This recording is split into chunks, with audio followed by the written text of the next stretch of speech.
Okay, fans, I promised on Facebook and on Twitter that there would be some things said this week. Now I'm going to talk about the Athletic Advisory Board. It's a joke. It needs to go away. It has taken Campbell County Athletics out of the hands of the principals and out of the hands of the athletic directors and put it in the hands of the politicians. People who have no business with their hands in the sporting pie. Going to start out, Coach Dwayne Wells. I'm going to preface this by saying this is not a shot at Coach Minot. I think he's going to do excellent, as we said in the last segment. But let me tell you, first off, when they got rid of Coach Wells, Coach Minot has an impressive resume. Coached college, played professional Arena League football. Was their third choice behind Justin Price. Yeah, he's offensive coordinator at Anderson County. Justin's a good coach. This is not a shot at him. Justin turned it down to stay offensive coordinator at Anderson County. Probably a good move for him because Anderson County is very stable and doesn't have an athletic advisory board sticking their nose in football. Yes, that's true. I believe Campbell County may be the only advisory board in the region. Only one out of all my friends in this area that coach football. This is the first I've heard of this. Tony Lambert turned down the Campbell County job to become the head coach at Scott County High School. Yeah, Scott County. Nothing against those folks. It's a nice area, and you know they've had the same program issues that Campbell County's had over the years. They've often struggled just like Campbell County has. Of course, now Scott County, they really have a okay. Talk about a team that has a tough go in football. They have to play Austin East and Fulton every year. And plus, they have Oneida in their county, and Oneida doesn't feed them players because Oneida is a separate school system, and has a they field excellent teams most generally dominant single A football program. So Scott County has it tougher than Campbell County in a lot of respects. You know, it's not like Jellicoe and Campbell County that are geographically so separate that you're not going to see many players say, I'm going to play at Campbell County, I'm going to go to Jellicoe. And frankly, Campbell County has a huge population. You know, Campbell County is 40,000 citizens, and probably 30,000 of them or more live on the Campbell County side of the mountain, or live on the Campbell County High School side of the mountain. And you know, Jellicoe has it tough with their smaller population, but now Scott County's got it tough. So it's not really that any better of a job than Campbell County, but still, they don't have an advisor. Coach Minot there was their third choice.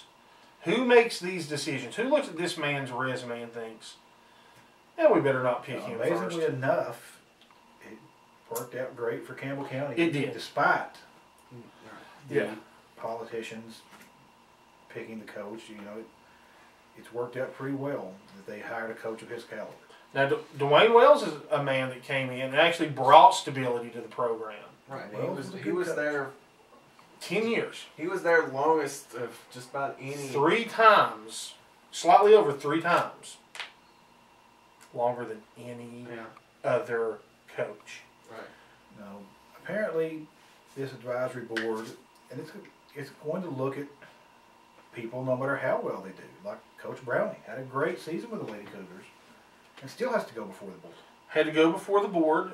Went before this week, and Mike Reynolds had to go before it. You know, man had what could be said as the best season in the history of Jellicoe Blue Devils any sport. And how would you like to, you know, have your best year at your job and have your boss decide they want to put you in front of a board and look at your performance? Now, the advisory board, subcommittee of the school board, it's all school board members. I've got the names of the current members here on my phone if I can pull them up. But basically what they do, now they've got Johnny Bruce as their evaluator. And I'll say this. If I was going to pick one man in this system, out of all these schools, to evaluate the people that are coaching, it would be him. Coach Bruce does have extensive experience, you know, right, in athletics, covering, you know, administrating athletics. And I know for a fact he interviews players about the coaches. He takes that into consideration. I also know that have these people on the advisory board fire Coach Browning, that probably 3, maybe 4 of those juniors I talked about on the second segment would have left, would have went to play elsewhere. That advisory board, it's much like UT's situation with Mike Hamilton. People going over the athletic director's head to make these decisions. Okay, I pulled it up right here. The current member of the athletic advisory board, Johnny Creekmore, school board member from Jellicoe. I don't know Johnny. I don't. I've had very brief encounters. I have at least seen him at ball games. I saw him at the Jacksonville Follett game. I have no doubt he attends Jellicoe athletics. Doesn't mean he knows diddly about what's going on this side of the mountain, necessarily. But, Jellicoe's represented. Johnny Burge. Now, Johnny, and he's the chairman of the athletic advisory board. I know Johnny goes to local sports. He's had children. He still has a daughter in the system. Which, obviously he's going to go to her games. But, I've seen him at games that don't involve, he's actually active. Eugene Lawson. Never have I seen, and I don't think I remember seeing him at a game when he was principal at the high school. We coached football, Luke and I did, with his son. I never saw him at a game. Yeah, Eugene was principal, but Eugene was principal almost 30 years ago. Right. David. It's been a while for him. David Lynch is on the advisory board. I'm assuming this is not David Lynch that made Twin Peaks. Probably not. But I don't even know who he is, so I can't say. But these people are pulling in coaches. And basically grilling them. I know during one interview they asked the basketball coach, well, how many technicals did you have called on you during the year? I mean, you're really going to evaluate them on that.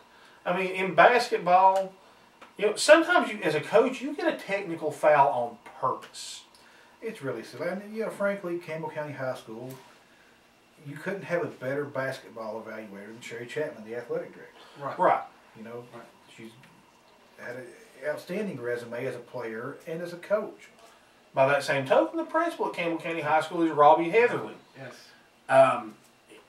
He's coached golf. He coached basketball. And a lot of people don't know this, he's coached football. Right. The man knows how to coach. The man knows coaching. But in the Dwayne Wells situation, according to, and this is before I got back into sports reporting, but according to Dwayne Wilder of the Follett Press, who I trust implicitly on matters of sports, said in the article when Dwayne Wells was let go as coach, that Robbie Heatherly recommended him back.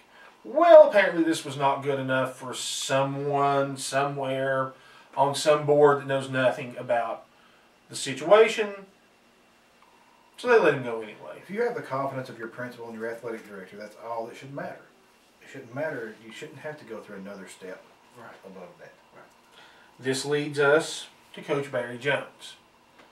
Now, I'll also say, if any of you ever followed CampbellCountySports.com, which is back up, by the way, if anyone wants to participate in the message board there. I've moved it back online. I've been a little critical of Jones in the past. There's some of his policies I don't agree with. I don't think he should have been fired as coach because of it. He basically had a one-sport policy. You played basketball, you played nothing else. I don't think that's fair to high school athletes. I think in fact, as a football coach, I want all my defensive backs playing basketball. I want everybody else running track. But Barry Jones, brought in after the most shameful episode probably in the history of Campbell County basketball. Actually, is even worse than the athletic advisory board. Lynn Pierce was the coach. Now, we know Lynn Pierce has had great success as a coach. Indeed. Lynn Pierce plays a very defensive kind of basketball. Not the most exciting thing you'll ever watch. He won games with it. That's what matters, and some people don't quite realize, especially some parents who want their children to be featured over the good of the team often. And I've seen that a lot as a coach. You can understand parents wanting to look out for their kids, but sometimes they get too involved and try to coach the team themselves. Or sometimes subvert the coach, which is what happened in this case. Well, yeah, the players, after a secret meeting by some parents and then director of schools, Dr. Judy Blevins, who at least actually had a doctorate, unlike Karen Bundren, convinced these players to walk out right before the Halls game. Except for Corey Minton and 6 JV players that they hastily dressed out. Campbell County almost was not able to field a team in a game. It was a very low point in Campbell County sports. Yeah. You really unprecedented to see anything that ridiculous happen. Well, Coach Pierce rallied, had tryouts, put together a team.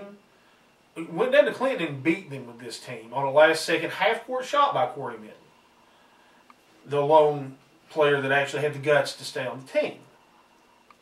Well, after the season's over, Gary Seal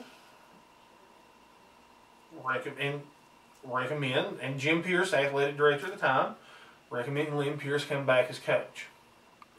Well, of course, that doesn't happen. At that point, I even wrote about it on CampbellCountySports.com. I don't know why anyone would come here and coach at that point, if you're going to let the team and the coaching be affected that way. Well, Barry Jones stepped up to the plate. Barry Jones came in and took the program over at a very bad time. He did okay with it. I mean, he didn't have the best record, but, you know, I'll point out Nick Litton had a great year this year. I never heard of Nick Litton before this year, and he developed him from a guy that I don't ever remember reading about, don't ever remember seeing on the middle school level, into a dominant post player. Had great games. I think there was 1 month he averaged 25, 26 points a game. That's good numbers. That's huge numbers. Well, season ends. Barry Jones resigns before the Athletic Advisory Board has a chance to fire him. Barry Jones, he was involved in probably one of the worst incidents I've ever heard about. Not going to go into it in details on here. Not going to drag 2 kids through the mud. You know, innocent, guilty, whatever. They're kids. It's not worth bringing them up. Coach Jones had to make a really tough decision over something that one of these children allegedly did. Kicks him off the team. You know, that's the right thing to do. That's what you have to do in this situation. It's what I would have done as a football coach. It's what you would have done as a football coach. It's what Johnny Bruce would have done as coach. It's what John Turner. It's what Vic King would have done. That's what anyone would have done. Well, parent of said kicked off son, who to the best of my knowledge has never shown any political ambition before in his life, decides to run for school board. He's the one that made the motion for the Athletic Advisory Committee to come into being. And in their final segment, we're really going to go into what needs to happen with the Athletic Advisory Board. Fans, stay tuned.